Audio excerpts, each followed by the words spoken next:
계약이 이행 체결될 거라는 어떤 확고한 신뢰가 잡히기 전에 이 정도 돈은 써도 어쩔 수 없다라고 생각하면 지출한 비용은 실내이익으로 볼 수 없습니다.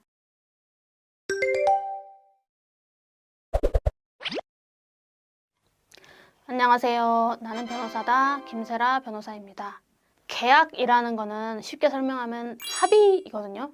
여러분, 어떤 합의, 어떤 계약 할 수도 있고 안 할 수도 있는 거예요. 그리고 좀 하려고 같이 이렇게 협상을 좀 진행했지만 결국에는 틀어질 수도 있는 거죠. 그래서 어떤 사람이 계약을 체결하든 체결하지 않든 그거는 그 사람의 자유고, 교섭이나 협상 과정에서 결국에는 결렬이 됐다고 해서 그게 무슨 책임이 된다거나 배상을 해줘야 되는 건 아니에요. 당연한 상식이죠. 사실 저도 예를 들면 여러분이 변호사를 알아본다고 해도 뭐 두세 군데 상담 받아보고 할 수도 있고 안 할 수도 있는 거예요. 그거에 대해서 뭐 왜 나한테 상담 받아놓고 선임 안 했어? 이렇게 할 수 없는 거잖아. 물건 사는 것도 마찬가지죠. 옷집 가서 입어보고 마음에 들면 사는 거고 마음에 안 들면 안 사는 거죠. 그래서 계약 체결 자유라는 거는 계약을 체결할 자유 플러스 계약을 체결하지 않을 자유를 포함하는 거기 때문에 어떤 계약을 교섭하다가 그냥 안 했다고 해서 무슨 문제가 되는 건 전혀 아니에요. 근데 좀 여러분 좀 특수한 문제가 있어요. 이런 계약 교섭을 누가 봐도 상당히 장기간 진행했고 또 그 기간 동안 상대방에게 이 계약은 반드시 체결된다 라는 어떤 신뢰를 계속 그런 메시지를 준 거야. 실제 그런 외형이나 어떤 행동을 하고. 그러니까 상대방은 누가 봐도 아, 이거는 되는 거구나 라고 생각을 하고 어느 정도 비용을 지출했거나 아니면 다른 기회비용을 상실한 거죠. 그랬을 경우라면 이건 좀 문제가 있다. 그래서 그때는 계약 체결해 라고 강제할 수는 없겠지만 최소한 돈으로라도 손해배상을 해줘라 라는 이론이 바로 계약 교섭 부당 파기라는 이론이에요. 이제 이걸 이론적으로 설명하면은 이야기가 긴데 여러분들이 아셔야 될 건 딱 두 가지예요. 아, 요럴 때 요런 게 쓰는구나 라는 개념 이해하고, 그 다음에 이 책임을 법률적으로 구성하면 민법 750조 불법 행위 책임이다. 그래서 소송할 때는 민법 750조의 요건 사실을 얼마나 잘 주장하고 입증하느냐에 따라서 승패가 갈린다. 특히 중요한 거 750조 요건 사실은 고의 또는 과실, 위법성, 가해행위, 인과관계 이렇게 4개가 필요한데 이 판례가 계약 교섭 부당 파기와 관련해서 위법성 판단의 기준을 절시했어요. 그게 이제 한 3가지 정도 되는데, 상대방이 타방에게 이 계약이 체결될 것이라는 정당한 기대 또는 정당한 신뢰를 부여했을 것.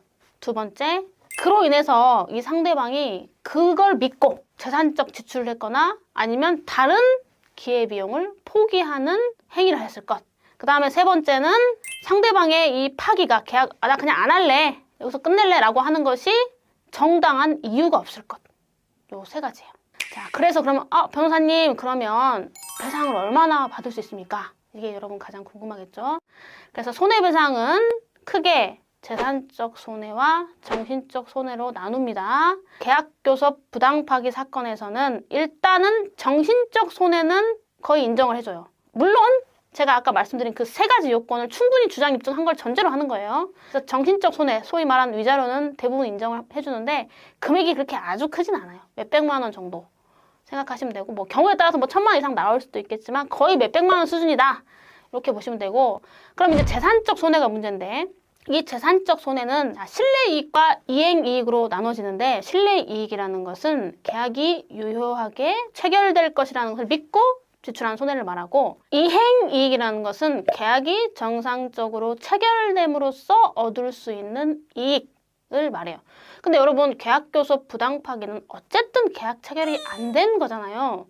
그런데 이행이익을 달라고 할 수 있어요? 그건 안 돼요. 그래서 계약교섭 부당파기 사건에서 손해배상, 재산적 손해배상의 범위는 실내이익에 한정되는 거지 이행이익까지 달라고 할 수는 없다 라는 거고, 그러면 이제 변호사님, 그럼 실내이익이 도대체 뭡니까? 좀 난해하죠? 실내이익은 크게 이제 한 3가지 정도로 나눌 수 있는데, 첫 번째로는 계약의 성립을 기대하고 제출한 계약 준비비용, 두 번째로는 계약의 성립을 기대하고 계약의 이행을 위하여 지출한 비용, 세 번째로는 계약 체결에 대한 확고한 신뢰가 부여되기 전에 이게 만약에 잘 안 돼도 어쩔 수 없이 이 정도 돈은 들어가겠다라고 생각하면서 지출한 비용, 이렇게 3개로 나눠지는데 1번은 전형적인 신뢰 이익 손해예요. 계약이 이행될 거를 기대하고 지출한 계약 준비 비용 자체는 당연히 실내이익이고, 계약이 이행 체결될 거라는 어떤 확고한 신뢰가 잡히기 전에 이 정도 돈은 써도 어쩔 수 없다라고 생각하면 지출한 비용은 실내이익으로 볼 수 없습니다. 그럼 애매한 건 두 번째인데, 계약이 체결될 거를 어느 정도 신뢰하고 그 이행을 위하여 지출한 비용, 이런 경우에 이제 판례는 이행의 착수가 상대방의 요구에 의한 것이었고, 그렇게 이행을 위하여 지급한 비용의 지급에 관해서 이미 상대방과 어느 정도 계약 교섭이 진행되고 있는 거야. 그러니까 상대방이 뭐 이 정도 돈을 이렇게 써라라고 얘기를 했고, 그 돈은 처리를 어떻게 할 건가에 대해서 얘기가 이미 어느 정도 오간 경우, 그런 경우에는 계약 성립을 신뢰하고 이행 자체를 위하여 지출한 그런 비용도 사실상 실내이익 범위에 포함될 여지가 있다. 이렇게 본 거예요. 제가 설명드린 판례가 약 20년 전에 나온 판례긴 한데, 이론적으로는 계약교섭 부당파기를 최초로 적용한 판례다라고 한 사례예요. 한번 느낌만 한번 보세요. 어떤 대학교에서 경력직 사무직원 채용 공고를 냈어요. 그래서 9명을 뽑겠다라고 공고를 딱 명시적으로 한 거예요. 그래가지고 이 B씨가 거기에 지원을 했습니다. 그래가지고 내라고 한 서류 다 냈고 뭐 절차를 다 거쳤어요. 그래가지고 이 학교에서 이 B씨를 포함한 이제 몇 명의 사람들에 대해서 합격 통보를 했어요. 언제까지 이제 발령을 낼 거니까 거기에 이제 또 추가 서류가 필요하니까 그것도 좀 그때까지 내라라는 일정까지 정해서 다 알려준 거예요. B씨를 포함한 이렇게 여러 명한테. 그래가지고 다 준비를 해서 B씨는 그 서류까지 냈어. 발령 필요한 서류까지. 그리고 기다렸어. 근데 학교 측에 연락을 하면 계속 발령이 안 나는 거야. 발령이 안 나고 연락하면 아 이제 해줄 거니까 좀 기다리세요. 해줄 거니까 좀 기다리세요. 안 한다는 말은 절대 안 해. 그래놓고 합격 통지 받은 날로부터 약 1년 후에 학교 측에서 당신은 직원으로 채용할 수 없다는 최종적인 통지를 합니다. 그러면 이 사람은 1년 동안 B씨 입장에서는 이 계약이 체결될 거라고 생각을 하는 게 정상 아니겠어요?